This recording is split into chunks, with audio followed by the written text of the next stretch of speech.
সূরাতুল আহজাবের মাঝামাঝি থেকে আমি কয়েকটা আয়াতে কারিমা আমি তেলাওয়াত করেছি। সে আয়াতগুলোকে সামনে রেখে কিছু কথা বলতে চাচ্ছি। ওয়া তাওফীকি ইল্লা বিল্লাহ আলাইহি তাওয়াক্কালতু ওয়া ইলাইহি উনীব। এই পৃথিবীতে মানব জাতির জন্য যুগে যুগে আল্লাহ তাআলা প্রথম মানুষ নবী সহ পৃথিবীতে লক্ষাধিক পয়গম্বর পাঠিয়েছেন। এই পয়গম্বর তাদের সবার দায়িত্ব, মিশন এবং ভিশন ছিল দুই না এক? এক। সকল পয়গম্বররা পৃথিবীতে এসেছেন একটা লক্ষ্য নিয়ে। সবার দাওয়াত ছিল দুই রকম না একরকম? একরকম। সেই শুরুর যে নবী ছিলেন তিনি হচ্ছেন আমাদের সবার পিতা আদম আলাইহিস সালাতু ওয়াস সালাম, এবং শেষ পয়গম্বর হচ্ছেন সর্বশ্রেষ্ঠ পয়গম্বর জনাবে মুহাম্মদুর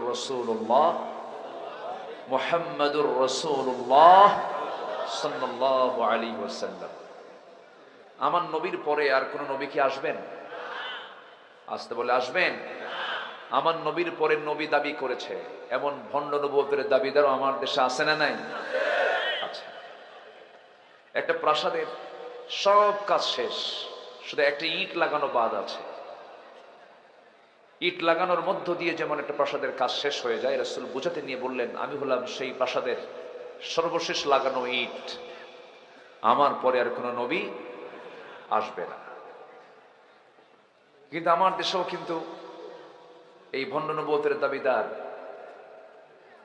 ব্রিটিশ কর্তৃক সিলেক্ট করা, ফিতনা সৃষ্টি করার জন্য তৎকালীন ব্রিটিশরা কাদিয়ান অঞ্চল থেকে এক নরপশুকে খাড়া করে দিয়েছিল।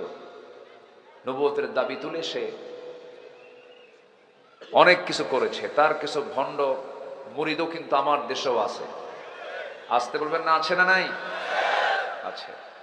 আমরা একটা পরিবেশ ফিরে পেয়েছি, একটা পরিবেশ আমরা পেয়েছি। এই প্ল্যাটফর্ম স্বাধীনতার পর থেকে নিয়ে আজ পর্যন্ত আমরা পাই নাই। 5 আগস্টের আগ পর্যন্ত পাই নাই। শুধু 16 বছর নয়, 90-এর দশকেও মাহফিল বন্ধ করে দেওয়া হয়েছে, 80-এর দশকেও মাহফিল বন্ধ করে দেওয়া হয়েছে। এগুলো কিন্তু ইতিহাস থেকে শিক্ষা নিতে হবে। আমরা এই প্রথম একটা উন্মুক্ত মঞ্চে আমরা কথা বলার সুযোগ পেয়েছি। আলহামদুলিল্লাহ বলেন। আলহামদুলিল্লাহ। আগে মাহফিল কমিটি থানার কাছে কি ধরনা দিত, স্যার অনুমতিটা দেন। ওসি বলতো এসপির কাছে যান, এসপি বলতো ডিসির কাছে যান। এরকম করে করে কমিটির জুতার তলা ক্ষয় হতো, মাহফিলের পারমিশন মিলত না। এখন থানা থেকেই কমিটিকে ফোন দিয়ে বলে কিছু লাগবে কি? কি ঠিক কিনা? সেম চেঞ্জ হয়ে গেছে। এই চেঞ্জ, এই পরিবর্তন যিনি করে দিয়েছেন তিনি আমার কে? আসতে বলবেন না, তিনি আমার কে? আল্লাহ কি পারেন? আসতে পারেন না? তিনি কি সব ঘটাতে পারেন না? কতজন কত কথা বললো মোশাররফ ভাই, না মরা পর্যন্ত উপায় নাই বলছে না? কত কি বলেছে, কত কি বলছে। কিন্তু আল্লাহ বললেন না, জুলুমকে আমি টেনে হেঁচড়ে নামাবো। জুলুমকে কি টেনে হেঁচড়ে নামাবো? নামান নাই তিনি। তার কি সময় লাগে? আল্লাহ রাব্বুল আলামিন বলেন, ইন্নামা আমরুহু ইযা আরাদা শাইআন আন ইয়াকুলা লাহু কুন ফায়াকুন। যখন তিনি কোনো কাজের সিদ্ধান্ত নেন, শুধু বলে ফেলেন কুন, হয়ে যাও, মাইক্রো সেকেন্ডের আগেই সঙ্গে সঙ্গে তা হয়ে যায়। সিদ্ধান্ত কার? আল্লাহ। ওরা ভেবেছিল আমাদেরকে কে কে হারাবে। দিল্লি আছে, রাশা আছে, আমেরিকা আছে, চীন আছে, কত কির উপরে ডিপেন্ডেন্ট হয়েছে। আমরা কাউকে ডিপেন্ড মনে করি না। আমাদের একমাত্র ভরসার জায়গা হলো আমার আল্লাহ তাআলা। ওয়া মান ইয়াতাওয়াক্কাল আলাল্লাহ ফাহুয়া হাসবুহ, যার ভরসা আল্লাহর উপরে থাকে আল্লাহ তার জন্য যথেষ্ট হয়ে যান। কোন গোয়েন্দা সংস্থার রিপোর্টে এগুলো ছিল না। এনএসআই বলেন, ডিজিএফআই বলেন, ডিবিএসবি দেশ সহ র সহ বড় বড় যত গোয়েন্দা সংস্থা, কারো কাছে এমন রিপোর্ট ছিল না। সকল কিছুর ঊর্ধ্বে আল্লাহ নতুন একটা রিপোর্ট দিয়ে দিয়েছেন। এই ক্ষমতা কার? আল্লাহ। আল্লাহ আছেন না নাই? আছেন। ওরা মনে হয় ভুলেই গিয়েছিল সে আয়াতের কথা, অত ইজ্জু মান তাশা অত যিল্লু মান তাশা। আল্লাহু আকবার। কি দাপট! নেত্রী পালাবেন, হেলিকপ্টার নিয়ে বসে আছেন, দরবেশ আসবে, কিন্তু দরবেশের আর আশা হলো না। এমন দরবেশ দাড়ি কেটে ফেলল, মাথার চুল কালো বানালো, পাজামা খুইলা লুঙ্গি পড়লো, পাঞ্জাবি খুইলা গেঞ্জি পড়লো, নৌকায় চড়লো। নৌকায় চড়ে নাই? চড়েছে, কিন্তু নৌকার ভিড়ল না। কোস্টগার্ড ধরে ফেলে বলছে আইনমন্ত্রীকে, স্যার চিনছি, চলেন থানায় যাবেন। আইনমন্ত্রীকে, আমি কি একা যাবো নাকি? আমি কি একা আসছি? আমি তো জামাতের সাথে আসছি। কিসের সাথে? কে কই যে দেখো, কে মুখের কোনো দাড়ি নাই, মাথায় কালো চুল, লুঙ্গি পরা লোকটা কে? ভালো করে দেখো, ওটাই দরবেশ। ওরা আলেমদেরকে উলঙ্গ করতে চেয়েছিল, আল্লাহ ওদেরকে উলঙ্গ করে দিয়েছেন। আমি আব্দুল্লাহ আমিন আমাকে অসংখ্য মাহফিল থেকে, মঞ্চ থেকে ধরে নিয়ে গ্রেফতার করে নিয়ে চলে গেছে। আমাকে কথা বলতে হবে কিছু, কি কথা বলার দরকার আছে না নাই? দেশ ছেড়ে যাই নাই, জেলও খাটছি। 2018 সালে বাড়ি ঘেরাও করে আমারে নিয়ে থানায় চলে গেছে। থানার ওসি মহোদয় আমার দিকে কান্দে। বললাম, আপনি কান্দেন কেন? হুজুর, আমি আপনার খুব ভক্ত, ওয়াজ শুনি, আমার বউ ছেলে মেয়ে সবাই ভক্ত আপনার, কিন্তু কি করব হুজুর, উপরের খুব চাপ। উপরে কে? না না, উপরে কে? উপরে কে? সবার উপরে কে? আর ওদের উপরে কে?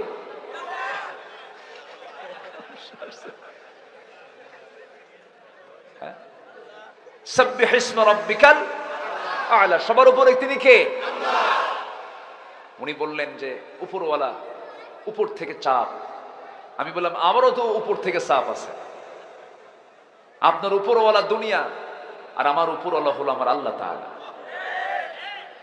আমাকে বলতেছে, হুজুর মাফ করে দিয়েন, কোনো উপায় নাই, মামলা দিতেই হচ্ছে, জেল খাটতেই হবে। হুজুর কি করবেন? বউ বাচ্চা আছে, চাকরি বাঁচান তো ফরজ।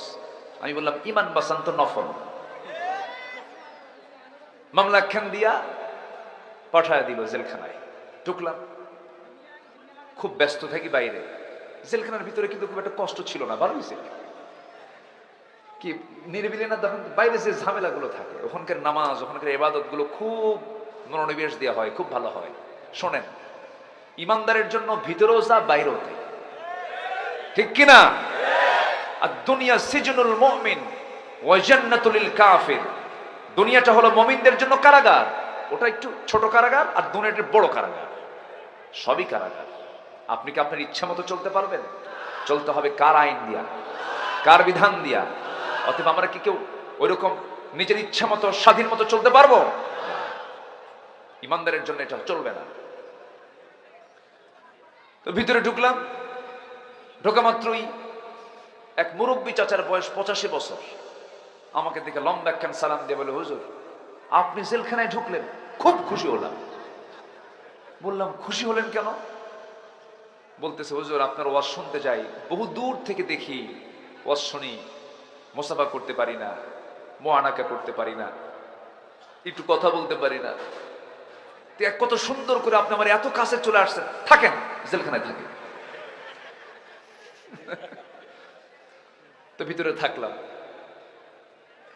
সম্মানিত ভাইয়েরা, এরকম করে একজন দুজন নয়, অসংখ্য আলেমদের চোখের পানি এরা বের করেছে, জায়নামাজ ভিজিয়েছে, আলেমদের জীবন নিয়ে ছিনিমিনি খেলেছে।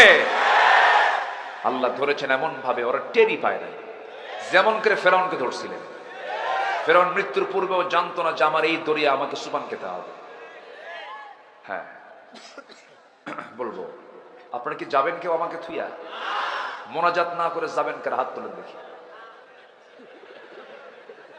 কেউ যাবেন?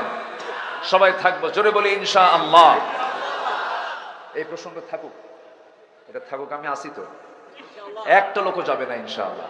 এগুলো আমার পুরাতন মানুষ তো সব। এখানে যারা বসে আছেন সব আমার পুরাতন। এখানে আমি এসেছি কত কত আগে এসেছি। 2017 সালে এসেছি, আজকে 24। যাদের মুখে মোষ দাড়ি ওঠে নাই তাদের এখন দাড়ি উঠে গেছে। 2017, 2024, 8 বছর পর আবার দেখা হলো। বলি আলহামদুলিল্লাহ। বসেন, কথা আছে ইনশাআল্লাহ। সম্মানিত বন্ধুগণ, সম্মানিত ভাই সব, একটা পরিবেশ আমরা ফিরে পেয়েছি। এই পরিবেশকে কাজে লাগানোর দরকার আমাদের আছে না নাই? আসতে বলবেন না, আছে না নাই? আছে, কাজে লাগাতে হবে। আল্লাহ পাক বারবার সুযোগ দেন না।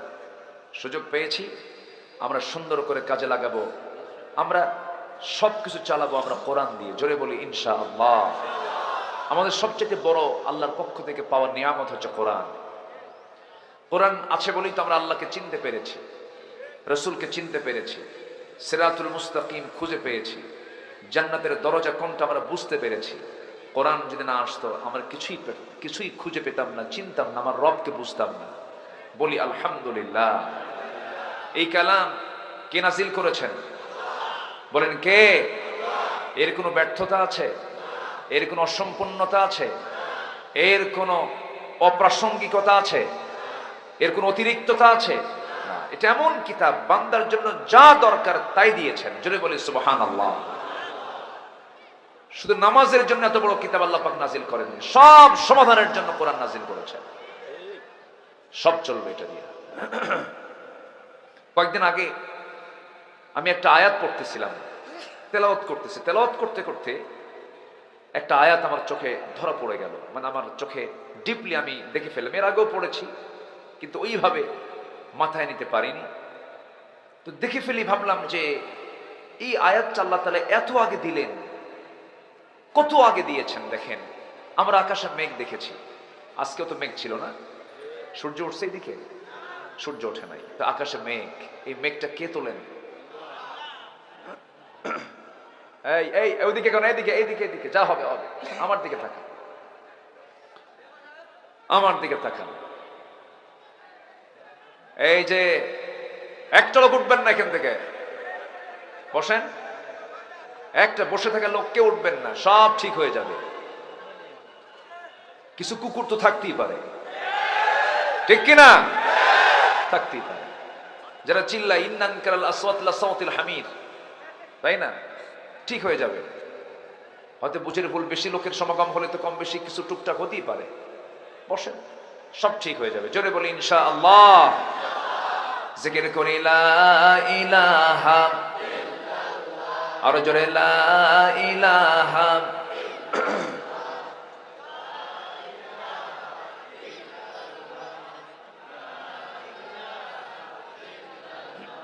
আরো জোরে লা ইলাহা,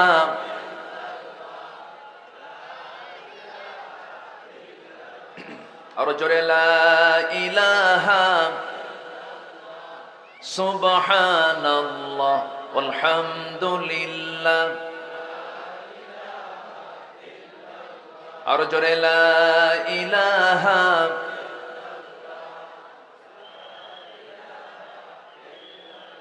আচ্ছা ঠিক আছে, লা ইলাহা ইল্লাল্লাহু মুহাম্মাদুর রাসূলুল্লাহ সাল্লাল্লাহু আলাইহি ওয়াসাল্লাম। বসুন, আমরা মাহফিল শুনতে এসেছি, কোরআন শুনতে এসেছি। আমরা ভাগ্যবান, বলি আলহামদুলিল্লাহ। এখানে ওয়াসওয়াসা দেওয়ার মতো ইবলিস আছে না নাই? না, ইবলিস এই পণ্ডিতরা চিনে না, চিনে না, চিনে কিনা? তো ওয়াসওয়াসা দিতেই পারে। তো বসেন, একটু সাইড টক হচ্ছে, একটু কথাবার্তা হয়তো ভুল বোঝাবুঝি হয়েছে, ঠিক হয়ে যাবে ইনশাআল্লাহ। জোরে বলি ইনশাআল্লাহ। তো আমি একটা আয়াত পড়তেছিলাম, আয়াতের মধ্যে একটা জায়গায় গিয়ে এসে আমি আটকে গেলাম যে আল্লাহ, তুমি এই কথাটা কত আগে বলে দিয়েছো। আকাশে মেঘ, বৃষ্টি আসে, শতাব্দীর পর শতাব্দী মানুষ চেষ্টা করেছে কেমনে এই বৃষ্টিটা আসে গবেষণা করে বের করতে পারে না। 19-20 শতকের শেষ দিকে এসে মানুষ এটা রহস্যগুলো উন্মোচন করেছে। আজকে আবহাওয়া বিজ্ঞান বলতেছে বৃষ্টির জন্য প্রথমে বায়ুর প্রবাহ। কিসের প্রবাহ বলেন তো? বায়ুর প্রবাহ। এরপর বায়ুর প্রবাহের পরে মেঘের স্তূপীকরণ। এরপর সেই ঘনীভবন থেকেই বৃষ্টির মূল রহস্য উন্মোচিত হয়। এটা বিজ্ঞান আজকে এটা তারা প্রমাণ করেছে। আগে প্রথমে হয় হচ্ছে বায়ুর প্রবাহ। সম্মানিত ভাইরা, বিস্ময়কর ব্যাপার হলো এই জটিল প্রক্রিয়াটা আল্লাহ পাক ১৫০০ বছর আগে সূরা রূমে আল্লাহ পাক নিখুঁতভাবে তা বর্ণনা করে দিয়েছেন। এখন বলুন তো, বিজ্ঞান কি প্রমাণ করলো না কোরআন থেকে ধার নিল? ধার নিয়েছে। আল্লাহ রাব্বুল আলামিন বলেন, আল্লাহুল্লাযী ইউরসিলুর রিয়াহা ফাতুসীরু সাহাবান ফায়াবসুতুহু ফিস সামাই কাইফা ইয়াশা ওয়া ইয়াজআলুহু কিসাফান ফাতারাল ওয়াদাকা ইয়াখরুজু মিন খিলালিহি فإذا أصاب به من يشاء من عباده إذا هم يستبشرون জোরে বলুন আল্লাহু আকবার। তিনি তো সেই আল্লাহ যিনি, তিনি তো সেই প্রভু যিনি বায়ু প্রেরণ করেন, বায়ু প্রবাহ করেন, এরপর তা মেঘমালাকে সঞ্চারিত করে। অতঃপর তিনি মেঘমালাকে যেভাবে ইচ্ছা সেইভাবে আকাশে ছড়িয়ে দেন। আমার বন্ধুগণ, এরপর আল্লাহ বলছেন তাকে স্তরে স্তরে তা রেখে দেন। এই যে সুন্দর করে সম্পূর্ণ তথ্যটা দিয়েছেন, এটা দিয়েছেন তিনি আমাকে। এটা হচ্ছে মেটেরোলজি, মেটেরোলজিক্যাল সায়েন্স এন্ড কোরআন, আবহাওয়া বিজ্ঞান। এই আবহাওয়া বিজ্ঞানের এই তথ্য আল্লাহ পাক কত আগে দিলেন। আবার এই আকাশ থেকে যে বৃষ্টি আসে, এই বৃষ্টিটা মেঘ আকারে আল্লাহ পাক আকাশে যে জমা করেন, দুনিয়ার পানিকে আল্লাহ পাক বাষ্পীয় আকারে তোলেন। কি আকারে তোলেন? পানি চক্রের মধ্য দিয়ে এই পানি নোয়াখালী থেকে, লক্ষ্মীপুর থেকে, আবার ওইদিকে পঞ্চগড় থেকে, ঠাকুরগাঁ থেকে, নর্দমা, পচা পানি, সব জায়গা থেকে আল্লাহ পাক বাষ্পীয় আকারে উপরের দিকে উঠায় নেন। সমস্ত পানির উৎস হলো সমুদ্র। সমুদ্রের পানি কি মিঠা না লবণ? বলেন, মিঠা না লবণ? লবণ পানি। আল্লাহ যখন তোলেন পানি, তখন কি মিঠা তোলেন না লবণ তোলেন? উপরে যখন উঠান তখন কি উঠান? কি মিঠা না লবণ? মিঠা তোলেন। আকাশের বৃষ্টি কি লবণ লাগে না মিঠা লাগে? মিঠা, যেটা পান করার মতো। সমুদ্রের পানি কি পান করা যায় না। কিন্তু সমুদ্রের পানি আল্লাহ পাক লবণ কেন করলেন? লবণ করার কারণ হলো গোটা পৃথিবীর সমস্ত জীবাণুগুলো নদী, নালা, খাল, বিল দিয়ে সব পচা আবর্জনাগুলো সব চলে যায় সমুদ্রে। সমুদ্রের পানি যদি লবণ না হয়, তাহলে এই আবহাওয়ার সাথে ওই পচা দুর্গন্ধ মিলে পৃথিবীর এই অক্সিজেন, পৃথিবীর যে বাতাস, এটা দূষিত হয়ে যেত, মানুষ বাঁচা কঠিন হয়ে যেত। আল্লাহ পাক এটাকে হজম করার জন্য ওখানে লবণ সেট করেছেন। জোরে বলে সুবহানাল্লাহ। কিন্তু আল্লাহ যখন পানি তোলেন, তখন ফিল্টারিং করে মিঠা পানি আকাশে তোলেন, বাষ্পীয় আকারে বৃষ্টি দেওয়ার জন্য, আকাশ থেকে পানি বর্ষণ করার জন্য। এবং সেই পানিটা আল্লাহ পাক নাজিল করেন পরিমাণ ছাড়া নয়, বেশিও নয়, কমও নয়, একদম লিমিট করে আল্লাহ পাক সেই পানি নাজিল করেন। আল্লাহ রাব্বুল আলামিন বলেন, ওয়াল্লাযী নাযালা মিনাস সামাই মাআন বিকদরিন ফাআনশারনা বিহি বালদাতান মাইতান কাযালিকা তুখরাজুন। জোরে বলুন আল্লাহু আকবার। আল্লাহ রাব্বুল আলামিন বলেন, তিনি আকাশ থেকে যখন পানি নাজিল করেন, সেই পানিটা অপরিমিত নয়, সুপরিমিত করে নাজিল করেন। যে পরিমাণ পানি নিচ থেকে বাষ্পীয় আকারে তোলা হয়, ওই পরিমাণ পানি আল্লাহ পাক আকাশ থেকে নাজিল করেন। জোরে বলি সুবহানাল্লাহ। বিকদারিন, পরিমাণ মতো করে পাঠান। যদি অপরিমাণ মতো করে যদি নাজিল করতেন, দুনিয়া সব ডুবে শেষ হয়ে যেত। আল্লাহ পাক তোলেনও পরিমাণ মতো, নাজিল করেনও পরিমাণ মতো। এই যে সুন্দর করে তিনি যে নাজিল করছেন, এই পদ্ধতি, এই পানি চক্রের এই পদ্ধতি, দুনিয়ার সমস্ত টেকনোলজিকে, প্রযুক্তিকে ব্যবহার করেও যদি পানির এই চক্রটি যদি কৃত্রিমভাবে পুনরুৎপাদন করতে চেষ্টা করত, কিয়ামত পর্যন্ত দুনিয়ার কোন টেকনোলজি কি এই পানির যে চক্র, এই চক্রকে আবিষ্কার করতে পারবে? পারবে না। সম্মানিত ভাইয়েরা, আমার দিকে তাকান। মাহফিল যারা কমিটি আছেন, মেহেরবানি করে একটু সাইড সাউন্ড একটু বন্ধ করার চেষ্টা করুন। মাহফিলের সৌন্দর্য রক্ষার দায়িত্ব একার না সবার। সবাই চোখ বন্ধ করে একটা গলা ছেড়ে দিয়ে একটা আওয়াজ দেন তো, নারায়ে তাকবীর, নারায়ে তাকবীর। আল কোরআনের আলো, ইসলামের শত্রুরা, ইসলামের শত্রুরা, নারায়ে তাকবীর। কি সমস্যা কি?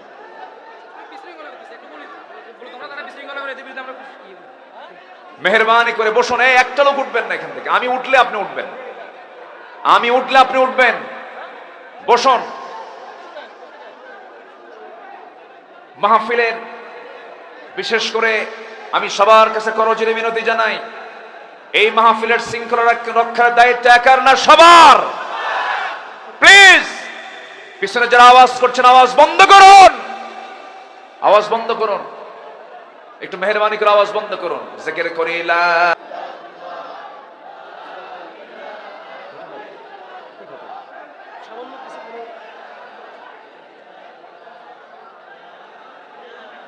আমি প্লিজ, আমি কিন্তু উঠতে বলিনি ভাই। আপনি যদি ওই দূরে উঠে দাঁড়ান, আপনি তো ওই কাতারই চলে গেলেন। এই বসেন, বসেন, বসেন, মেহেরবানি করে বসুন। জিকির করি লা ইলাহা, সব ঠিক হয়ে যাবে। জোরে বলি ইনশাআল্লাহ। জিকির করি লা ইলাহা,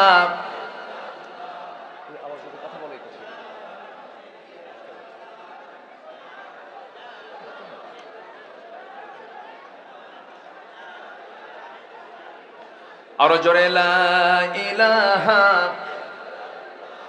সুবহানাল্লাহ।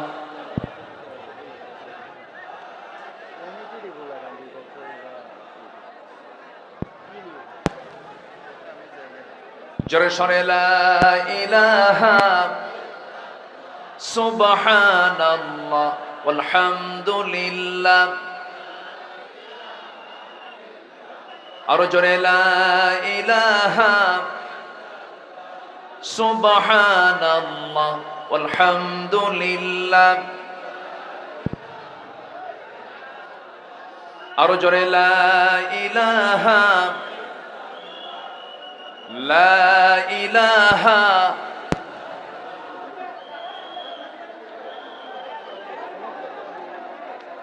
লা ইলাহা।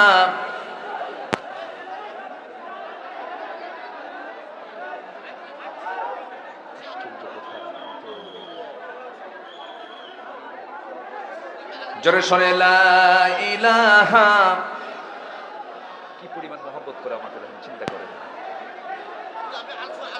কেমনে করবো আমি আলোচনা?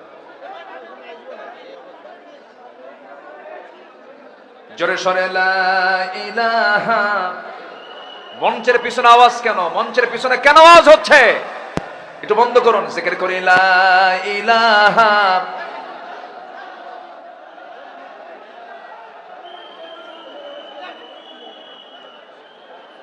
লা ইলাহা সুবহানাল্লাহ ওয়ালহামদুলিল্লাহ। আরো জোরে লা ইলাহা, লা ইলাহা,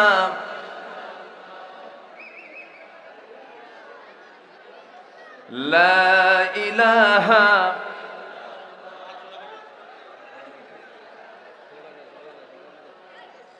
লা ইলাহা ইল্লাল্লাহু মুহাম্মাদুর রাসূলুল্লাহ সাল্লাল্লাহু আলাইহি ওয়াসাল্লাম। সম্মানিত ভাইরা, একটু মনোযোগ দিন। এখন আমার দিকে একটু তাকান। জি, কি সমস্যা? আওয়াজ কেন? শেষ? গন্ডগোল শেষ? হ্যাঁ, যাক, থামছে তো নাকি? আচ্ছা ঠিক আছে, বলি আলহামদুলিল্লাহ। জোরে বলি আলহামদুলিল্লাহ। এখন আমার দিকে তাকান। সম্মানিত হাজির,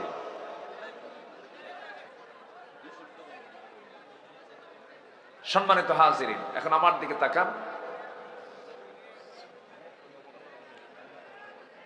সম্মানিত বন্ধুগণ, মহান রব্বুল আলামিন যে পরিমাণ পানি আকাশ থেকে নাজিল করেন, বিজ্ঞান গবেষণা করে দেখেছে আধুনিক বিজ্ঞান যে ভূপৃষ্ঠ থেকে প্রায় প্রতি সেকেন্ডে 16 মিলিয়ন টন পানি বাষ্প হয়ে আল্লাহ পাক উপরে উঠান। প্রতি সেকেন্ডে 16 মিলিয়ন টন পানি, যা বছরে এর পরিমাণ দাঁড়ায় হলো 513 ট্রিলিয়ন টন। 513 trillion ton. এই যে পানির এই সিস্টেম পদ্ধতি সব আল্লাহ পাক সৃষ্টি করেছেন, এই প্ল্যান তৈরি করেছেন সব বান্দার জন্য। যেরকম সুবহানাল্লাহ, আর জোরে বলে সুবহানাল্লাহ। যদি এই পানির পরিমাণ যদি সুপরিমিত না হতো, সঠিকভাবে যদি এটাকে যদি নাজিল না করা হতো, তাহলে গ্রাউন্ড ওয়াটার লেভেল ক্রমশ নিচে নেমে যেত, সাস্টেইনেবল ওয়াটার ম্যানেজমেন্ট চ্যালেঞ্জের মুখে পড়ে যেত, এবং ভূগর্ভস্থ পানির স্তর কমে এগ্রিকালচারাল প্রোডাক্টিভিটি এবং আরবান ওয়াটার সাপ্লাই ব্যাপক সংকটে পড়ে যেত। একসময় গ্রাউন্ড ওয়াটার রিজার্ভস কমে যেত, ফলে পুরো বিশ্ব ইকোলজিক্যাল যে সিস্টেমের ভারসাম্য এটা নষ্ট হয়ে প্রাণের অস্তিত্বের ধ্বংস হয়ে যেত। পৃথিবীর কোনো মানুষ টিকতে পারতো না, কোনো প্রাণী টিকতে পারতো না। সব ম্যানেজমেন্ট করেছেন তিনি কে? আসতে বলবেন না, তিনি কে? আল্লাহ। আল্লাহ তাআলা এই তথ্য কত আগে কোরআনে দিয়েছেন। সম্মানিত ভাইয়েরা, সেই কোরআন যদি আজকে আমাদের সামনে না থাকতো আমরা কিছুই জানতে পারতাম না।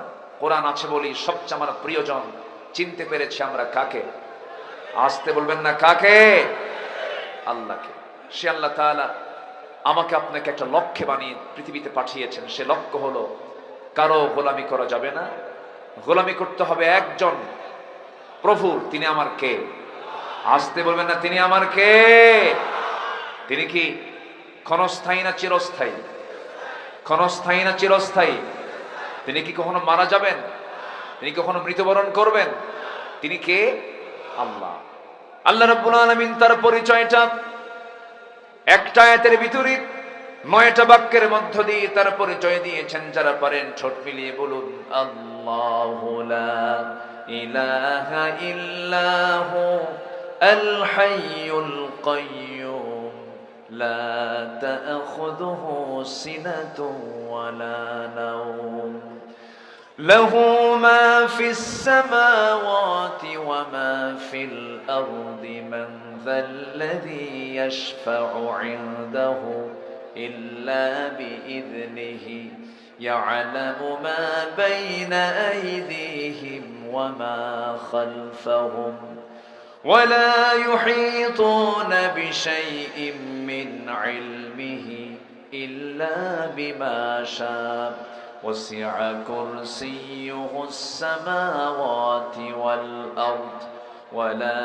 يؤوده حفظهما وهو العلي العظيم جنبنا الله أكبر তিনি তো সেই আল্লাহ যে আল্লাহ কাউকে জন্ম দেন নাই, তিনিও কারো থেকে জন্ম হয়ে আসেন নাই। তার পরিচয়টা আরো ছোট্ট সূরার মধ্যে আল্লাহ পাক আর সুন্দর করে দিয়েছেন। যারা পারেন ঠোঁট মিলিয়ে বলুন কুল হুয়াল্লাহু আহাদ আল্লাহুস সামাদ লাম ইয়ালিদ ওয়া লাম ইউলাদ ওয়া লাম ইয়াকুল লাহু কুফুয়ান আহাদ। আল্লাহ এক, আল্লাহ স্বনির্ভর, তার সমকক্ষ পৃথিবীতে আর কেউ নাই। সেই মহান রব্বুল আলামিন আমাকে আপনাকে দুনিয়াতে পাঠিয়েছেন। আমরা আল্লাহর কাছে আগে ছিলাম, রূহের জগতে আগে ছিলাম। রূহের জগতে থেকে আল্লাহ পাক আমাকে মার পেটের জগতে পাঠায়া দিয়েছিলেন আলামে বুতুন। সেই মার পেটের ভিতরে নির্দিষ্ট সময় অতিক্রম করার পরে দুনিয়ার জিন্দেগিতে আলামে জাহানে পাঠিয়েছেন। 3 নম্বর জগতে আমরা আছি। দুনিয়ার যখন জীবন শেষ হয়ে যাবে রে, এরপরে আলামে বারজাখ চলে আসবে, সামনে কবরের জিন্দেগি চলে আসবে। আমি পৃথিবীতে এসেছিলাম, দুনিয়াতে থাকবো, যে কয়দিন হায়াত আছে এরপরে কবরবাসী হয়ে যাব। এখনই যদি মৃত্যু হয়ে যায়, কে বলেছে বাবা আপন, কে বলেছে মা আপন, কে বলেছে ভাই আপন, কে বলেছে স্ত্রী আপন, কে বলেছে সন্তান আপন?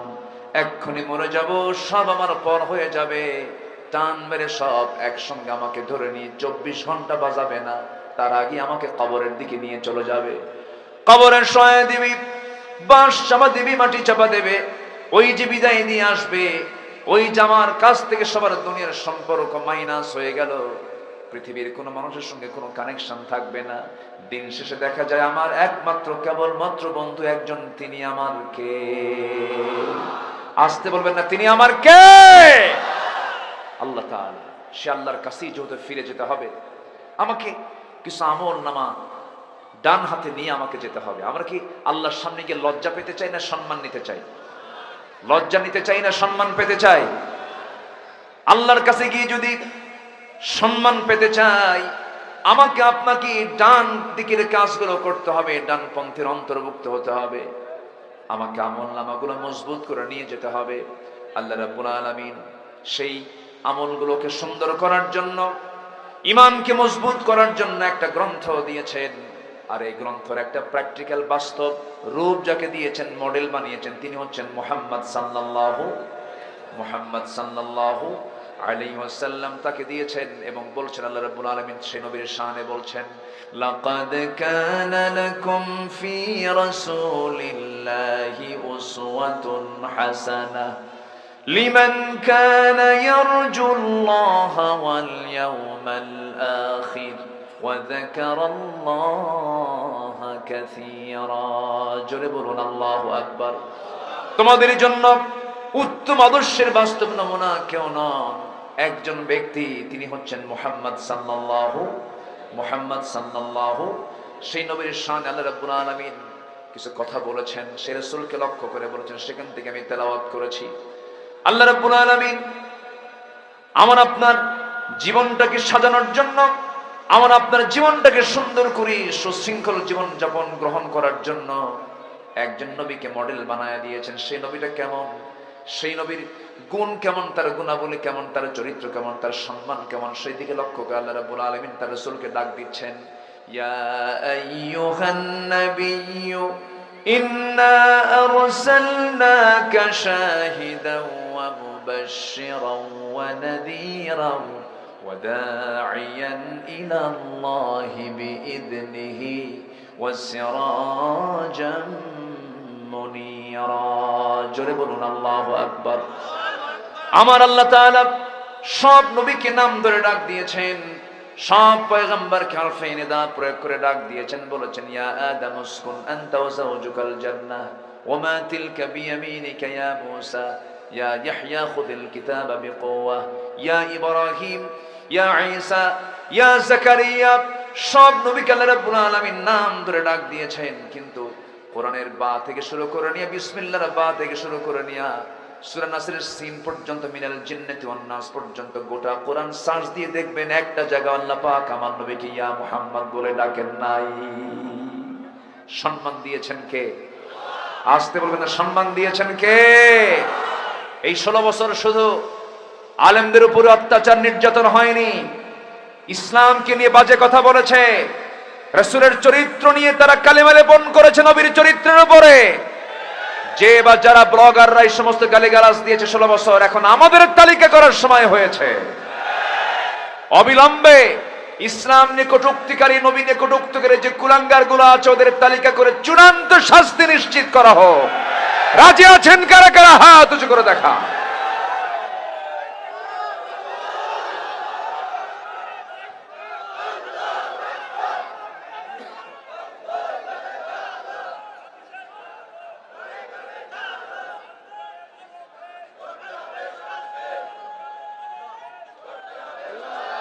আল্লাহ কবুল করুন, জোরে বলি আমিন, আরো জোরে আমিন। নিঝুম মজুমদার নাম শুনছেন তো? হারপিক মজুমদার, হ্যাঁ, এই বদমাইশ বহু বাজে কথা বলেছে। আমার দেশে এরকম বদমাইশ আরো আছে, সব ঘাপটি মেরে আছে, সব চুপ মেরে আছে। যুবকরা, তোমরা একটা পরিবর্তন এনেছো, তোমাদের হাতে আগামীর বাংলাদেশ। তোমরা যদি উচ্ছৃঙ্খল হও, তোমরা যদি চরিত্রহীন হও, তোমরা যদি মাদকাসক্ত হয়ে পড়ো, তোমরা যদি অবৈধ নারী আসক্তিতে যদি জড়িয়ে পড়ো, তোমরা যদি উচ্ছৃঙ্খল জীবনযাপন গ্রহণ করো, আবার হারিয়ে যাবে সবকিছু। অতএব তোমাদের এক আদর্শ উজ্জীবিত হতে হবে, তিনি হচ্ছেন মুহাম্মদ সাল্লাল্লাহু। যে নেতার নামাজ নাই, যে নেতার চরিত্র নাই, যে নেতার নেতৃত্বে কোনো আদর্শ নাই, যে নেতৃত্বে ইসলাম নেই, যে নেতৃত্বে কোরআন নাই, যে নেতৃত্বে ইসলাম চায় না, ওই নেতৃত্বের মুখে আমরা জুতা মারি, থুতু মারি। রাজি আছেন কারা কারা? হাত উঁচু করে দেখান।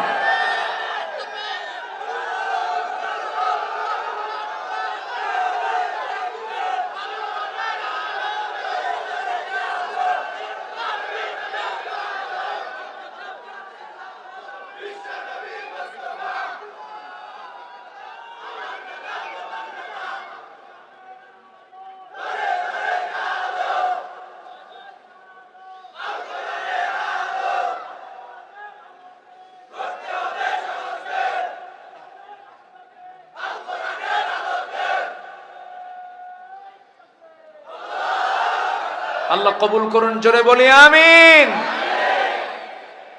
সম্মানিত ভাইয়েরা, সম্মানিত বন্ধুগণ, রাসূলকে যদি আপনি শুধু নামাজে মানেন, রাসূলকে শুধু যদি আপনি রোজায় মানেন, নামাজে মানবো, রোজায় মানবো, মেসোয়াকে মানবো, মিষ্টি খাওয়াতে মানবো, ঘুমাতে মানবো, জুব্বায়ে মানবো, দাড়িতে মানবো, সুরমাতে মানবো, দাঁত ভাঙ্গা সুন্নত মানবো না, রাষ্ট্র গঠনের সুন্নত মানবো না, আপনি উম্মত নন, আপনি ভণ্ড, আপনি প্রতারক। সমাজে আছে না নাই এরকম? আছে না নাই? সব দেখলাম তো, সব দেখা শেষ। কেউ 25 বছর, কেউ 16 বছর, দেখলাম না, দেখেছি না, সব দেখা শেষ। আগামীর দেশ হচ্ছে কোরআনের দেশ ইনশাআল্লাহ। আল্লাহ কবুল করুন, আল্লাহ কবুল করুন। আমাদের নেতা আছে না নাই? মুহাম্মদ সাল্লাল্লাহু। আমাদের রব আছে না নাই? কে? আমাদের সংবিধান আছে না নাই? কি? আমাদের দল আছে না নাই? তার নাম ইসলাম, তার নাম কি?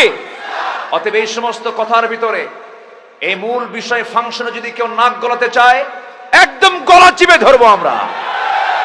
এক্ষেত্রে কোনো আপোষ করা, কারণ ইমান কি? ইমানটাকে আমার ধরে রাখতে হবে। সম্মানিত ভাইয়েরা, রাসূল কেমন ছিলেন, তার আদর্শকে আমরা ফলো করব, জোরে বলি ইনশাআল্লাহ। যুবকরা, তোমাদের জন্য আমি ওয়াজ রেডি করেছি, তোমরা ভালো হও। গার্লস স্কুলের সামনে যেন সিট হয়ে পড়ে দেখো, এগুলো আকাম কুকাম করা যাবে না, এগুলো লস প্রজেক্ট। কি প্রজেক্ট? চুরি, ফিতা, ফুসকা, যা খাওয়া বা যা কিনে দিবে সব লস, সব কি লস। ওইদিকে যাবাই না। সূরা ইউসুফ পড়বা। কি পড়বা? কি সূরা? ইউসুফ। আল্লাহু আকবার।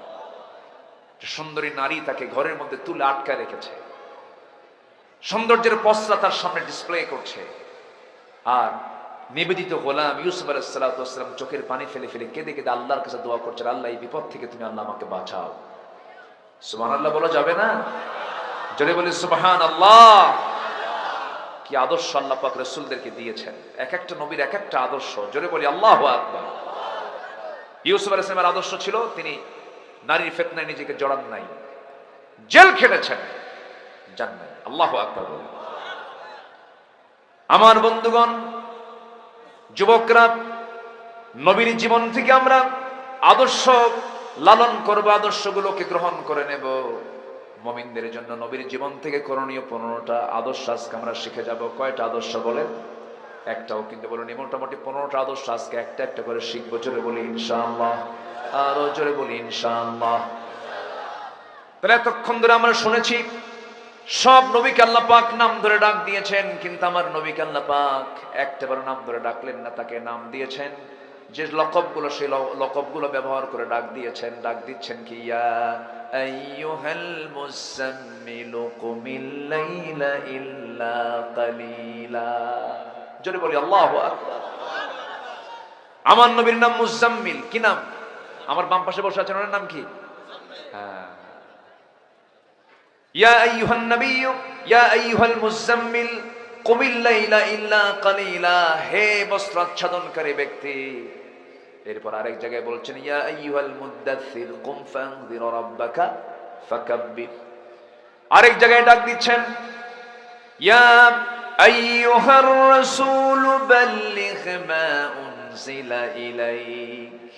আরেক জায়গায় সুন্দর করে তার নাম নিচ্ছেন, কিন্তু সিফাত বাদ যাচ্ছে না। মুহাম্মাদুর রাসূলুল্লাহ ওয়াল্লাযীনা মাআহু আশিদ্দাউ আলাল কুফফারি রুহামাউ বাইনাহুম।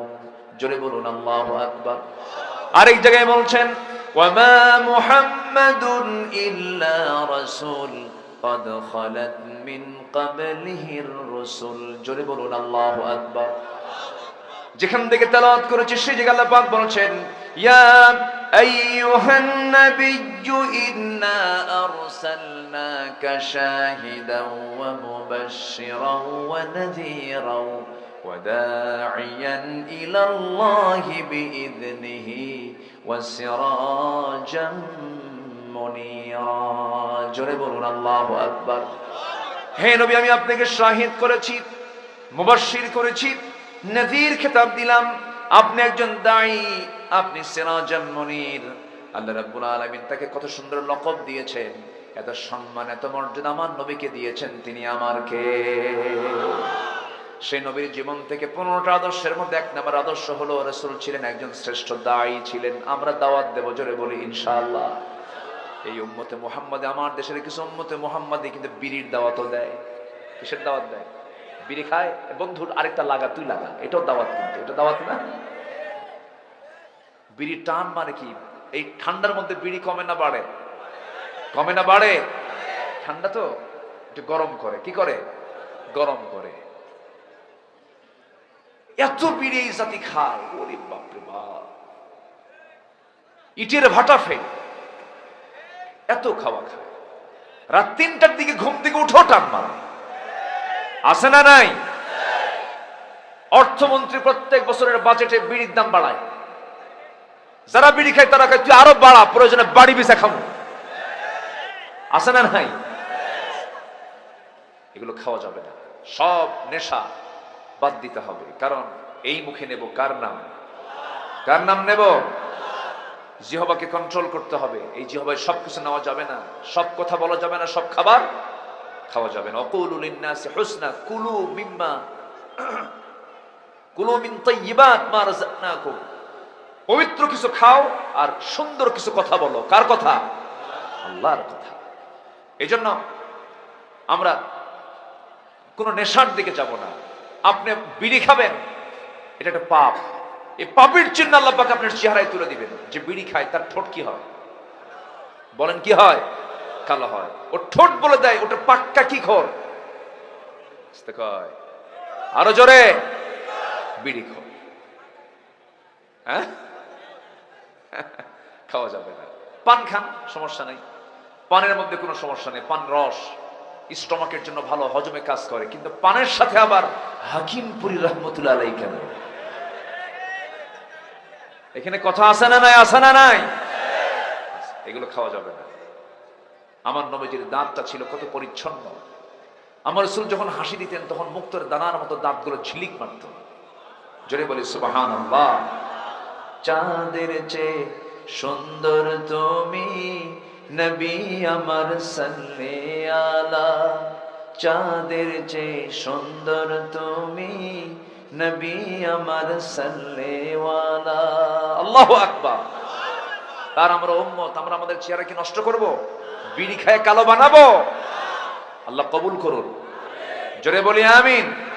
দাওয়াত দিতে গেলে মুখ দিয়ে কথা বলতে হয় না? যদি মুখ দিয়ে যদি বিড়ির গন্ধ বের হয়, কেমনে দাওয়াত দিবে? এই জন্য দায়ীর চেহারার মধ্যে সৌন্দর্যের দরকার আছে না নাই? আচ্ছা, দাওয়াত দেব আমরা। রাসূল দাওয়াত দিয়েছেন সুন্দর করে, কত সুন্দর করে তার দাওয়াত পদ্ধতি ছিল। আল্লাহ রাব্বুল আলামিন বলেন উদউ ইলা সাবিলি রাব্বিকা বিল হিকমাতি ওয়াল মাউইযাতিল হাসানাহ وجادلهم بالتي هي أحسن إن ربك هو أعلم بمن ضل عن سبيله وهو أعلم بالمهتدين জোরে বলুন আল্লাহু আকবার। সূরাতুন নাহল আয়াত নাম্বার 1-5, 125 নম্বর আয়াত। আল্লাহ পাক রাসূলকে স্পেশালি এক বচন শব্দ প্রয়োগ করে বলছেন, হে রাসূল আপনি দাওয়াত দিন আপনার রবের পথে, প্রজ্ঞার সাথে, উত্তম নসিহতের মধ্য দিয়ে সুন্দর করে আপনি কালিমার দাওয়াত দিন। আমার নবীজির দাওয়াতের পদ্ধতি এত সুন্দর ছিল যে ওমরের মতো একজন ক্ষিপ্র মেজাজি মানুষ রাসূলকে মারার জন্য রওনা দিয়েছে। সেই ওমরে ফারুক তরবারিটা নবীর পায়ের নিচে রেখে দিয়ে ঘোষণা দিচ্ছে, আশহাদু আল্লা ইলাহা ইল্লাল্লাহু ওয়াহদাহু লা শারীকা লাহু ওয়া আশহাদু আন্না মুহাম্মাদান আবদুহু ওয়া রাসূলুহু। আমার বন্ধুগণ, আমার নবীর জন্ম যে সমাজে, সেই সমাজের মানুষ খুব জঘন্য ছিল, খুব খারাপ মানুষ ছিল, এত জঘন্য ছিল। সেই জঘন্য একটি সমাজ থেকে আমার রাসূল দাওয়াত দিয়ে দিয়ে কেমন ধরনের মানুষ বের করে আনলেন। আমার বন্ধুগণ, আমার নবী যে সমাজে জন্ম নিয়েছেন সেই সমাজের মানুষ এত নোংরা ছিল যে নিজের মাকে পর্যন্ত বিয়ে করত। নাউযুবিল্লাহ। নিজের মা, বাবা সৎ মাকে তালাক দিয়েছে, বাবা সৎ মাকে তালাক দিয়েছে, পরের দিন ছেলে গিয়ে সৎ মাকে বিয়ে করে আনতেছে। এত নোংরা ছিল, এত জঘন্য ছিল ওই সমাজের মানুষ। কাবাকে সামনে রেখে, কাবা শরীফ, কাবা ঘর, আল্লাহর ঘর কাবা, তাকে সামনে রেখে উলঙ্গ হয়ে তারা তওয়াফ করত, সবে উলঙ্গ হয়ে যেত। এত নোংরা সেই যুগের মানুষগুলো ছিল। আর সেই নোংরা সমাজ থেকে আমার নবীজি কি দাওয়াত দিলেন, কি পদ্ধতি অবলম্বন করলেন যে বের করে আনলেন আবু বকরকে, ওমরকে, ওসমানকে, আলীর মতো এই সমস্ত লোকগুলোকে সেই জাহেলি সমাজ থেকে বের করে আনলেন। সুবহানাল্লাহ বলা যাবে না? যদি বলে সুবহানাল্লাহ। এক সাহাবী নবীর সামনে কান্দে। রাসূল বলেন, সাহাবী তুমি কান্দো কেন? শুধু অঝরে ঝাড়ায় কাঁদতেছে কয়েকদিন ধরে। রাসূল বলছেন, তুমি কি দিন গ্রহণ করে ভুল করছো নাকি, ঠকছো? কান্দো কেন? হুজুর আমি তো কাঁদতেছি ইসলাম গ্রহণের জন্য নয়, আমি কাঁদতেছি এমন একটা বিষয় আমার বারবার উকি মারছে আমার মনের ভিতরে, আমি এটাকে বাদ দিতে পারছি না। আমার সব গুনাহ মাফ হলে পারেও আমার মনে হয় এই গুনাহটা মাফ হবে না। রাসূল বললেন, তুমি কি গুনাহ করছো বলো তো? আমার নবীর সামনে সাহাবীটা সুন্দর করে বসে গেলেন। রাসূল তাকে সাহস জুগিয়ে বলেন, বলো তোমার কি হয়েছে বলো। সাহাবী কান্দে আর বলে, হুজুর আমার কোনোদিন মনে হয়নি আমি জাহেলি সমাজের মানুষ ছিলাম, এটা ডোন্ট কেয়ার, কিছু মনেই করিনি, কিন্তু দিন গ্রহণ করার পর একটা রাত আমার ঘুম হয় না একটা কারণে। কেন? নিজের হাতে আমার মেয়ে সন্তানকে আমি খুন করেছি। রাসূল বললেন, খুন কেমনে করলা বলো? হুজুর সন্তান আমার স্ত্রী গর্ভে। বললাম যাও মার বাড়িতে যাও, সন্তান যদি ছেলে হয় নিয়ে আসবা, মেয়ে হলে পরে জীবন্ত পুঁতে হত্যা করে আমার কাছে চলে আসবা, মেয়ে সন্তানের চেহারা আমি দেখতে চাই না। পাঠায় দিলাম। বউ আমার সঙ্গে মিথ্যা কথা বলে সন্তানটা হয়েছে মেয়ে, কিন্তু মৃতর তথ্য দিয়ে সন্তানকে অন্য বাড়িতে রেখে ধীরে ধীরে বড় করেছে। 6 বছর বয়স। কোনোদিন আমার চোখের সামনে ধরা পড়েনি, একদিন আমার চোখের সামনে ধরা পড়ে গেছে। আমার মতোই চোখ, আমার মতোই কপাল, আমার মতোই হাত পা। ইয়া রাসূলুল্লাহ, সঙ্গে সঙ্গে সন্তানটার হাত চেপে ধরলাম, হাত চেপে ধরে টেনে স্ত্রীর সামনে হাজির করে বললাম, স্ত্রী সত্যি করে বলো সন্তানটা কার? বডি ল্যাঙ্গুয়েজ, টাং ল্যাঙ্গুয়েজ প্রমাণ করে দিল। বউটা কান্দে আর বলে, স্বামী আমার, আমাদের সন্তানের তথ্য কতক্ষণ গোপন করবো, সন্তান তো আমাদের ঔরস থেকে এসেছে। ভিতরে ভিতরে আমি চরম খেপে গেলাম, রেগে গেলাম, কিচ্ছু বললাম না, মুখে প্রকাশ করলাম না, হাসির অভিনয় করলাম। সন্তানটাকে কোলের মধ্যে নিলাম, চুমু দিলাম, স্নেহ দিলাম, আদর করে বললাম, মা রে তোর সঙ্গে আমার আগে দেখা হয় নাই, কেমন দুঃখ রয়ে গেল। মেয়েটা আমার বুকের মধ্যে ধরে আমার দাড়িটা টান মারে, আমার কপালে চুমু খায়, আমাকে আদর করে। আমি আমার মেয়েকে একদম মনের মধ্যে তুলে নিলাম, কিন্তু আমার মনটা এত বড় পাষাণ, মেয়েটা বোঝে নাই। অভিনয় করে কাছে টেনে নিয়ে এবার মেয়েকে বলছি, মা কালকে সকালবেলা আমি তোমাকে কিন্তু তোমার নানির বাড়িতে একসঙ্গে নিয়ে যাব, যাবে নাকি? মেয়েটা হুজুর এত সুন্দর মুস্কান দিয়ে আমাকে জড়িয়ে ধরে বলছে, বাবা তুমি আগে আমাকে পরিচয় দাও নাই কেন? তুমি এমন করেছিলে কেন? মেয়েটাকে, আপনার মেয়েকে এই গ্রাম থেকে যদি আপনি বাইরে যেতে বলেন, বোরকা ছাড়া বের হওয়ার কোনো সুযোগ নাই, একদম পুরো আলটিমেটাম দিয়ে দিবা, ঠিক কিনা বলেন? এখন ওপেন দাওয়াত দিতে হবে। আপনার গ্রামের মাতব্বর নামাজ পড়ে না, আপনি বলবেন আপনি মাতব্বরে থাকেন, সমস্যা নেই, কিন্তু নামাজ পড়তে হবে। নামাজ যদি না পড়ে সোজা বলে ফেলতে হবে, যুবক নামাজ আপনার ভিতরে নাই, আপনার মাতব্বরি আমরা মানি না। কি কথা ক্লিয়ার? কথা ক্লিয়ার? এরকম করে তা'মুরুনা বিল মা'রুফ ওয়া তানহাউনা আনিল মুনকার, সৎ কাজের আদেশ এবং অসৎ কাজের বাধা আমাদের দেওয়ার দরকার আছে না নাই? আসতে বলবেন না, আছে না নাই? আমি কি আলোচনা শেষ করে দেব? আলোচনা চালাবো? দু একজন করে ওঠার চান্স নিচ্ছেন, কিন্তু শেষ করে দেব নাকি? বসুন, কেউ তো যায় নাই আলহামদুলিল্লাহ। মাঝখানে কি যেন হলো, খুব ওয়াজ হলো, আমার সাথে আরো কিছু লোক ওয়াজ করছে, হ্যাঁ খুব কিছু কি যেন হলো। যাই হোক, আল্লাহ তুমি তাদেরকে বোঝার তৌফিক দিয়ে দাও, জোরে বলি আমিন। যদি কেউ পরিকল্পিতভাবে কোনো ষড়যন্ত্র করেই থাকে, না বুঝে করে থাকে, আল্লাহ তুমি তাকে মাফ করে দাও। আর যদি মুনাফিকি চাললে যদি কিছু করে থাকে, কোরআনের গজব ওর উপরে নাযিল হবে, কি ঠিক কিনা?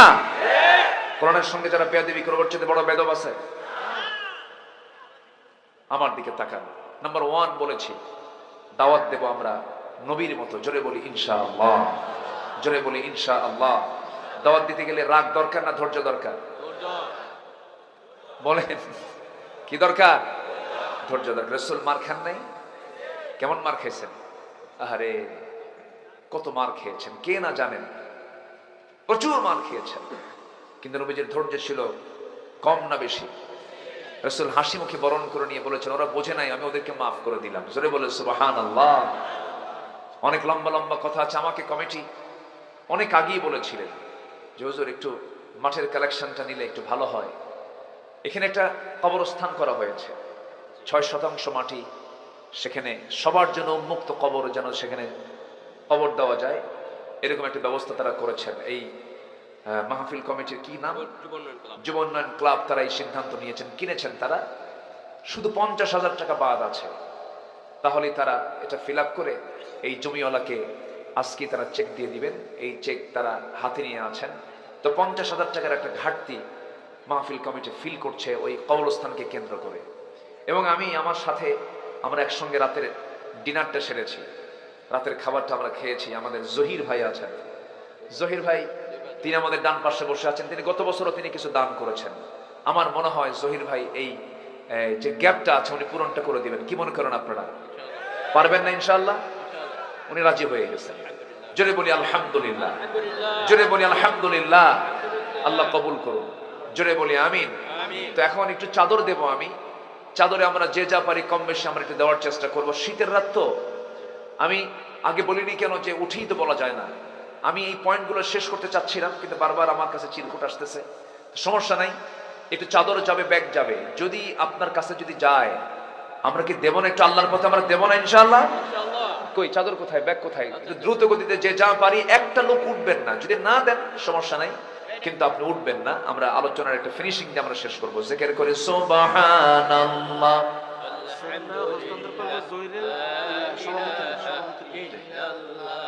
আরো জোরে লা ইলাহা সুবহানাল্লাহ।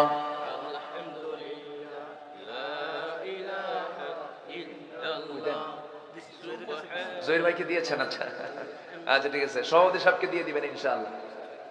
জি আলহামদুলিল্লাহ, সবার সামনে উনি দিয়ে দিবেন ইনশাআল্লাহ। চেকটা যেন সভাপতি সাহেব পেয়ে যান। আল্লাহ কবুল করে নিয়েছেন, বলি আলহামদুলিল্লাহ। মাশাআল্লাহ মাশাআল্লাহ মাশাআল্লাহ। জি দেখেন ফয়সালা হয়ে গেছে, আল্লাহ ফয়সালা করে দিয়েছেন, বলি আলহামদুলিল্লাহ। আল্লাহ কবুল করে, জোরে বলি আমিন।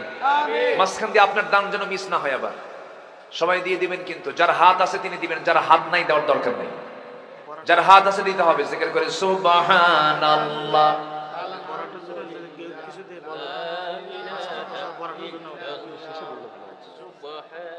আরো জোরে লা ইলাহা সুবহানাল্লাহ ওয়ালহামদুলিল্লাহ লা ইলাহা। কার এটা? আপনার? মাঝে মাঝে দেখি এখানে এসে আমার ঘুতায়। ফাইন, মাশাআল্লাহ, আসো আসো আসো আসো, সমস্যা নাই। মাঝে মাঝে এসে ঘুতাচ্ছে আমারে, বুঝলেন?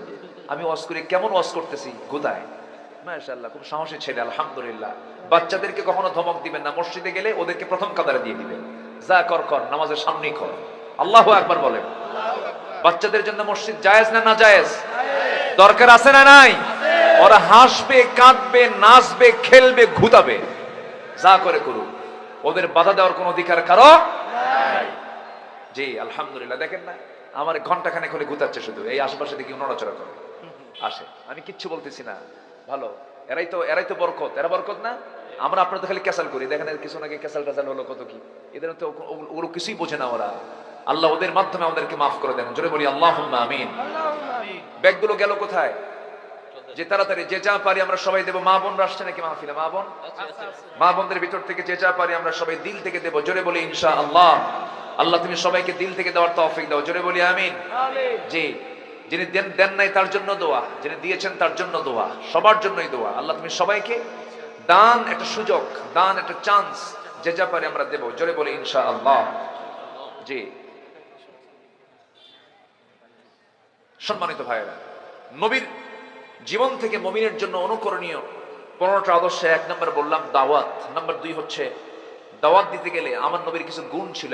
2 নম্বর হলো সাহসিকতা। সাহসিকতার প্রয়োজন আছে না নাই বলেন তো? ইমানদার ভীরু হয় না সাহসী হয়? ভীরু হয় না সাহসী হয়? সাহসী। ফাসদা বিমা তু'মার ওয়া আ'রিদ আনিল মুশরিকিন। হে রাসূল, আপনি প্রকাশ্যে শোনায় দেন, কাউকে পরোয়া করার দরকার নাই। আল্লাহু আকবার বলেন। আল্লাহু আকবার। আমার নবীজি চুল পরিমাণ কখনো ভয় পান নাই, কোনদিন না, একটা বারের জন্য ঘাবড়ে যান নাই তিনি। যত বড় মুসিবত এসেছে, ধৈর্যের পিরামিড, সাহসের পিরামিড হয়ে সামনে দাঁড়ায় গেছেন। বিজয় দিয়েছেন কে? বিজয় দিয়েছেন কে? জাবালে সূরের মধ্যে তিনি শুয়ে আছেন। সাইয়েদনা আবু বকর নিজের চিন্তা না করে রাসূলের চিন্তা করে কাঁদতে কাঁদতে অস্থির হয়ে যাচ্ছেন। রাসূল বলছেন, আবু বকর কান্দো কেন? হুজুর সব তো দেখে ফেললো, আপনারা মেরে ফেলবে। রাসূল মুস্কি হাসি মেরে বলছেন, আবু বকর এত চিন্তা করো কেন? আমরা তো সংখ্যায় কম নই, আমরা দুজন আছি, কিন্তু আল্লাহ আমাদের সাথে আছেন। আল্লাহু আকবার বলে। আমার সঙ্গে আল্লাহ থাকলে আর কিছু লাগে? আমাদের সাহসকে, আমাদের শক্তিকে, আমাদের একমাত্র ভরসাকে, আমাদের একমাত্র নির্ভরতাকে আল্লাহ। নাম্বার 3 হলো ধৈর্য ধরা। নাম্বার 3 কি ধরা? ধৈর্য। ধৈর্যের দরকার আছে না নাই? ধৈর্য আগে না বিয়ে আগে? বিয়ে আগে। বিয়ে আগে। কি আগে? ধৈর্য আগে না বিয়ে আগে? পেঁচ লাগাই গেছে। কয়েকদিন আগে এক মহিলা ফোন দিয়েছে আমাকে। ফোন দিয়ে বলে, হুজুর আমার স্বামী সকালেও তালাক দেয়, বিকেলেও তালাক দেয়, আমি কি আসি না নাই? বুঝলেন? সকালেও তালাক দেয়, বিকেলেও তালাক দেয়। এরকম কিছু বেকুব মার্কার স্বামী আছে না নাই বলেন তো? এই জন্য ধৈর্যের দরকার আছে না? আছে। স্বামী স্ত্রীর মধ্যে গন্ডগোল হয়েছে, ধৈর্য ধরবে বেশি কে? স্ত্রী না স্বামী? ও, আপনি কিচ্ছু করবেন না, খুব ভালো। নেতাকে স্ত্রী না স্বামী? এখন তো জোরই বললেন স্বামী। নেতা হবেন কিন্তু ধৈর্য ধরবেন না, তাহলে কেমন কথা হবে? ধৈর্যের পরিচয় বেশি দেবে হলো স্বামী। আল্লাহ তাআলা নারীদেরকে জ্ঞানের কিছু ঘাটতি দিয়েছেন, দ্বীনের কিছু ঘাটতি দিয়েছেন, ইলমের ঘাটতিও দিয়েছেন, দ্বীনের ঘাটতিও দিয়েছেন। এই জন্য ধৈর্যের পরিচয় বেশি দিতে হবে পুরুষকে। আল্লাহ তাআলা নারীকে এক ধরনের ধৈর্য দিয়েছেন, পুরুষকে আরেক ধরনের ধৈর্য দিয়েছেন। আল্লাহ পাক নারীকে দিয়েছেন সন্তান লালন পালনের ধৈর্য।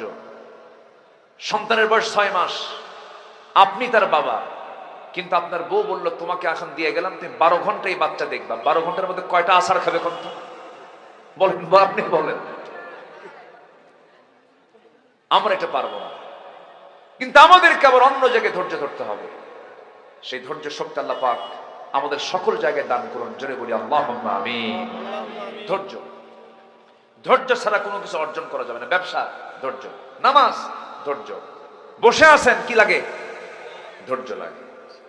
আমার বন্ধুগণ, নাম্বার 4 হলো পরিবারের প্রতি দায়িত্বশীলতা। পরিবারকে সচেতন করতে হবে, পরিবারকে জাহান্নাম থেকে বাঁচাতে হবে। রাসূলের আদর্শ ছিল এগুলো। আমার নবীজি পরিবারের প্রতি খুব যত্নশীল ছিলেন। আমার নবীজি বাচ্চাদেরকে খুব যত্ন নিতেন, নাতিদের যত্ন নিতেন, বউ বাচ্চাদের যত্ন নিতেন, জাহান্নাম থেকে বাঁচানোর জন্য চেষ্টা করতেন। আমার নবীজি নিজের মেয়ে ফাতিমাকে বিয়ে দিয়েছেন ধনীর সাথে না গরিবের সাথে? গরিবের সাথে বিয়ে দিয়েছেন। বিয়ে দিয়ে আমার নবীজি হেরে যান নাই। 3 দিনও পার হতো না রাসূল মেয়েকে দেখতে যেতেন, তাকে বুঝায় আসতেন, কাছে টানতেন, পরিবারের হকগুলো আদায় করতেন। একদিন ফাতিমা রাদিয়াল্লাহু তাআলা আনহা নবীর সামনে এসে বলছেন, আব্বাজান, আমি আপনার কাছে আজকে একটা জিনিস নেওয়ার জন্য আসছি। আব্বাজান, আমাদের ঘরটা কাঁচা ঘর, ঘরের মধ্যে একটু কাজ করলে কাপড় চোপড় ময়লা হয়ে যায়। আপনার কলিজার টুকরা নাতি 2টা আছে, এই নাতি 2টার সামাল দিতে গিয়ে আমার কষ্ট হয়ে যায়। আপনি দেখুন তো আমার জন্য একটা খাদেম দেখা যায় নাকি, কাজের মানুষ দেখা যায় নাকি? সঙ্গে সঙ্গে রাসূল আস্তে করে মেয়েকে ডেকে বলছে, মা এদিকে আসো। তোমার পিতা মুহাম্মদ সাল্লাল্লাহু আলাইহি সাল্লাম নিজের কাপড় নিজে ধুয়ে ফেলে, নিজের ঘর নিজে ঝাড় দেয়। তোমার বাবা অন্য কারো সহযোগিতা নিয়ে করতে চায় না। তোমার আব্বা এমন কাজটাই পছন্দ করেন। আমি চাই আমার মেয়ে ফাতিমার তার কাজের জন্য কোনো মানুষের প্রয়োজন দরকার নাই। মা, তুমি চলে যাও, আমি তোমাকে একটা আমল শেখানো দিলাম, সুবহানাল্লাহ আলহামদুলিল্লাহ আল্লাহু আকবার 33 বার তুমি সকাল সন্ধ্যা পড়বে। আমার আল্লাহ রাব্বুল আলামিন তোমার সমস্ত কাজের জিম্মাদার হয়ে যাবেন। জোরে বলি সুবহানাল্লাহ। আমার নবীজি বাচ্চাদেরকে সময় দিয়েছেন, নাতিদেরকে সময় দিয়েছেন, পরিবারকে সময় দিয়েছেন। রাসূল স্ত্রীদেরকে এত মহব্বত করতেন, স্ত্রীদের মাঝে কম্পিটিশন হয়ে যেত। সবাই বলতো আমাকে রাসূল বেশি ভালোবাসেন, আমাকে রাসূল বেশি ভালোবাসেন, অথচ রাসূল সবাইকে সমান চোখে দেখেছেন। জোরে বলি সুবহানাল্লাহ। আমার বন্ধুগণ, নাম্বার 5 হলো আমানতদারিতার দিকে ঠিক থাকতে হবে। আমানতদারিতা ঠিক না থাকলে তার ঈমান ঠিক থাকবে না, ন্যায় বিচার থাকতে হবে। নাম্বার 7 হলো সকল হক আদায় করতে হবে, এতিমের হক, নিকটাত্মীয়ের হক, প্রতিবেশীর হক, এই সমস্ত আচরণগুলো ঠিক রাখতে হবে, হকগুলো আদায় করতে হবে। ওয়া'বুদুল্লাহ ওয়া লা তুশরিকু বিহি শাইআন ওয়া বিল ওয়ালিদাইনি ইহসানান ওয়া বিযিল কুরবা ওয়াল ইয়াতামা ওয়াল মাসাকিন ওয়াল জারি যিল কুরবা। জোরে বলুন আল্লাহু আকবার। সব হকগুলো আদায় করতে হবে। এমন সন্তান বাংলার জমিন আছে, educated, masters pass, BCS cadre, বাপ মাকে দেখে না। আসতে কয় আছে না? নাই আছে। বাপ মার দেখার সুযোগ নাই, সময় নাই, তার এত ব্যস্ত, বাপ মাকে দেখতে পারে না, বাপ মার সেবা করতে পারে না। আজকে চিন্তা করে দেখুন, শিক্ষার হার কিন্তু বেড়েছে, কিন্তু মানবিকতা, বাবা মার প্রতি সদয় হওয়া, প্রতিবেশীর প্রতি সদয় হওয়া, হক আদায় করা, এগুলোর কাজ কি বেড়েছে না কমেছে? কমেছে। বাপ মার সেবা কি বেড়েছে না কমেছে? কমেছে। শিক্ষার হার কিন্তু বেড়েছে। শিক্ষিত লোকের মধ্যে আজকে তালাকের প্রবণতা বেশি। মূর্খ সমাজে কিন্তু তালাক নাই। তালাক আজকে কি? শিক্ষিত সমাজে আজকে তালাকের পরিমাণ বেশি, অশান্তি। এরপর এই দেশকে এত পিছনে নিয়ে আসলো কোন কৃষক নয়, কোন শ্রমিক নয়, কোন প্রবাসী নয়। প্রবাসী রেমিটেন্স দেশে এসেছে, দেশ আগায় দিয়েছে তারা। শ্রমিক শ্রম দিয়েছে, দেশ আগায় দিয়েছে তারা। অশিক্ষিত কৃষক কৃষি কাজ করে দেশকে আগায় দিয়েছে, কৃষক শ্রমিক প্রবাসী আগায় দিয়েছে। কিন্তু এই দেশের টাকা, এই 16 বছরে প্রায় 11 লক্ষ কোটি টাকা দেশ থেকে পাচার করেছে কারা? কলমের খোঁচা দিয়া শিক্ষিত নামের কলঙ্ক কিছু বদমাইশ গুলো, ঠিক কিনা? এখান থেকে আরেকটা বিষয় ক্লিয়ার হয়ে গেল, সকল শিক্ষাই মূল শিক্ষা নয়। শিক্ষার ভিতরে কিছু শিক্ষা আছে যে শিক্ষার মধ্য দিয়ে তার ফলাফল 0, আর কিছু শিক্ষা আছে যার ফলাফল জাতি গঠনে বড় অবদান রাখতে পারে। তার নাম হলো কিসের শিক্ষা? বলেন কিসের শিক্ষা? প্রত্যেকটা ডিপার্টমেন্টে কোরআন শেখা বাধ্যতামূলক করা দরকার আছে না নাই? বলেন। সামনের দেশ আমরা সাজাতে যাচ্ছি, যেহেতু যুবকরা, তোমাদের দায়িত্ব হলো এই বিষয়টা তোমরা মাথায় নিয়ে নাও। নৈতিক চরিত্র গঠন করতে গেলে নৈতিকতার শিক্ষা ছাড়া নৈতিক চরিত্র কখনো ভালো হতে পারে। মাকে ভাত দেয় না।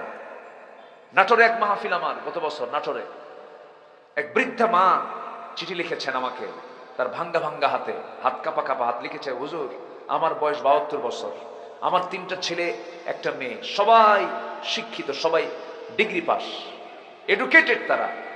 আমার মেয়েকে বিয়ে দিয়েছি, 3টা ছেলে বিয়ে করেছে, আমার ঘরের চতুর্পার্শ্বেই তাদের ঘর, আমি 72 বছর বয়সে একা রান্না করি, আমার ছেলে বউরা রান্না করে, সেই রান্নার গন্ধ আমার নাকে এসে ধাক্কা খায়। আছে না নাই?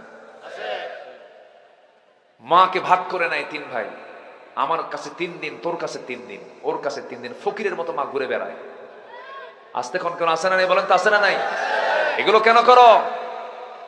যেই মা, তুমি 3 ছেলে ছিলে, 3 ছেলে সহ গোটা পরিবারকে এক হাঁড়িতে খাওয়াইছেন, আর 3 সন্তান মিলে এক মাকে খাওয়াতে পারে না। আছে না? এগুলো কুলাঙ্গার, এগুলো কি সব কুলাঙ্গার। আল্লাহ তুমি বোঝার তৌফিক দিয়ে দাও। আরো জোরে আল্লাহুম্মা আমিন। আল্লাহ তুমি সবাইকে দিন মেনে চলার তৌফিক দিয়ে দাও, কোরআন মেনে চলার তৌফিক দিয়ে দাও। সবাইকে ফজর পড়বেন ইনশাআল্লাহ। নামাজ কি পড়ি সবাই? ইনশাআল্লাহ। নামাজ না পড়লে শাস্তি কি জানেন? আল্লাহর শাস্তি হলো শুধু জাহান্নাম দেব না, জাহান্নামের গর্তের মধ্যে ঢুকাবো। ফাখলাফা মিন বা'দিহিম খালফুন আদাউস সালাত ওয়াত্তাবাউশ শাহাওয়াতি ফাসাউফা ইয়ালকাউনা গায়্যা। নামাজ যারা পড়বেন আল্লাহ বলেন তাদেরকে আমি গায় নামক গর্তের মধ্যে ঢুকাবো। এত ভয়ঙ্কর শাস্তি হলো বেনামাজি। সে নামাজ আমরা আজকের থেকে ছাড়বো না। কারা কারা একটা হাত তুলে দেখান তো। এই যুব সমাজ, কেউ নামাজ বাদ দেওয়া যাবে না, কিন্তু বলি ইয়া আল্লাহ, আরো জোরে ইয়া আল্লাহ। আমাদেরকে 5 ওয়াক্ত সালাত আদায় করার তৌফিক তুমি আল্লাহ দিয়া দাও। জোরে বলি আমিন। হাত নামান। নামাজ মূলত 5 ওয়াক্ত না 6 ওয়াক্ত? বলেন, ভালো করে বলেন। 6 ওয়াক্ত নামাজ মূলত 6 ওয়াক্ত। কেন বললাম জানেন? ওমিনাল লাইলি ফাতাহাজ্জাদ বিহি নাফিলাতান লাকা আসা আন ইয়াবআসাকা রাব্বুকা মাকামান মাহমুদা। আমার নবীজি তাহাজ্জুদ বাদ দিতেন না। আল্লাহু আকবার। যার আগের পরের সব গুনাহ মাফ, মাসুম, নামাজ বাদ হতো না তার। রাতের আধারে নবীজি সেজদায় পড়ে যেতেন, ঘন্টার পরে ঘন্টা চলে যেত, নবীর চোখের পানি দিয়ে যায় নামাজ ভিজে যেত। নাসাই শরীফের হাদিস, আমার নবীজি যখন কাঁদতেন আওয়াজ হতো। চুলায় আগুন ধরায়া দিয়া পাতিলে পানি তুলে দিই, সেই পাত্রের পানি গরম হলে টকবক করলে যেমন টকবকের একটা আওয়াজ হয়, আমার নবী যখন সেজদায় পড়ে কাঁদতেন সেই সময় টকবক করা পানির মতো আওয়াজ আমার নবীর মুখ থেকে বের হতো। এত কাঁদতেন আমার নবীজি। এই জন্য আমার বন্ধুগণ, ওয়াল্লাযীনা ইয়াবিতুনা লিরাব্বিহিম সুজদান ওয়া কিয়ামা ওয়াল্লাযীনা ইয়াকুলুনা রাব্বানা ইসরিফ আন্না আযাব জাহান্নাম ইন্না আযাবাহা কানা গরামান ইন্নাহা সাআত মুস্তাকাররান ওয়া মুকামা। আমার ভাইরা, যদি কাঁদতেই হয় একজনের কাছে কাঁদবো, বেহায়ার মতো তিনি কে? কাঁদতে যদি হয় আমরা বেহায়ার মতো কাঁদবো, আমরা তার সামনে তিনি কে? আল্লাহর কাছে বলবো সবকিছু, আল্লাহর কাছে সব দাবিগুলো করবো, আল্লাহর কাছে সব প্রস্তাবগুলো দেবো। আল্লাহ আমার এটা দাও, এটা দাও, এটা দাও, এটা দাও, এটা দাও। দেওয়ার জন্য একজন তিনি আছেন যিনি স্বার্থ ছাড়া দেন, তিনি আমার কে? আমরা আল্লাহকে বলবো। জোরে বলি ইনশাআল্লাহ। নামাজ কারো বাদ যাবে? বাপ মার হক নষ্ট করব, প্রতিবেশীর হক নষ্ট করব, মিথ্যা কথা বলবো, গীবত শেখাইতে যাব, হিংসা করব? আল্লাহ আমাদেরকে কবুল করুন। জোরে বলি আমিন। যে যেখানে আছেন বসুন। তাশাহুদের স্রোতে আমরা বসে যাই। অনেক রাত হয়েছে, শীতের রাতে বলবো এটা অনেক রাত। শীতের রাত তো খুব ঠান্ডা, তো এই যে ওয়াজ করলাম ঘামলাম না? ঠান্ডা না? প্রচুর ঠান্ডা। এই ঠান্ডায় আপনারা বসে আছেন মাটিতে। এই ওঠে কেন? বসুন। জি, সবাই বসুন।